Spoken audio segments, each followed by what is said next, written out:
Повтореното судење за модуларната болница во Тетово се ближи кон правна разрешница.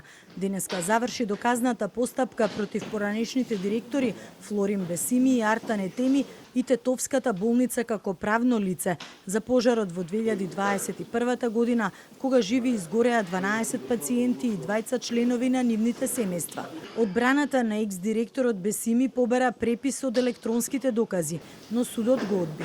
Истите електронски докази веќе беа репродуцирани на 18 март 2025 година и дополнително барање за издавање на препис на такви докази е во спротивност на начелото за ефикасна и економична постапка. Првата пресуда за директорите беше условна, додека правното лице Клиничката болница беше виновна за делото предизвикување општа опасност.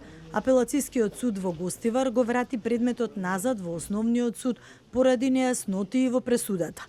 Тендерите, набавките, спецификациите, проектите и материјалите за изградба на модуларната болница во Тетово се уште се испитуваат во обвинителството за борба со организираниот криминал и корупција.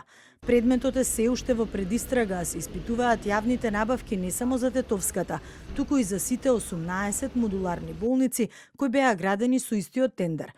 Осем истрагите и чешлањето на документацијата, во обвинителството се разгледуваат и представки кои стигнале до нив во врска со изградбата на модуларните болници, дел анонимни, дел од платформата за нулта корупција. Обвинителството и одбраната на следното рочиште на 12 мај треба да ги дадат завршните зборови. Минатиот месец пред Тетовскиот суд протестираа семејствата на загинатите во пожарот во модуларната болница, незадоволни од судскиот процес.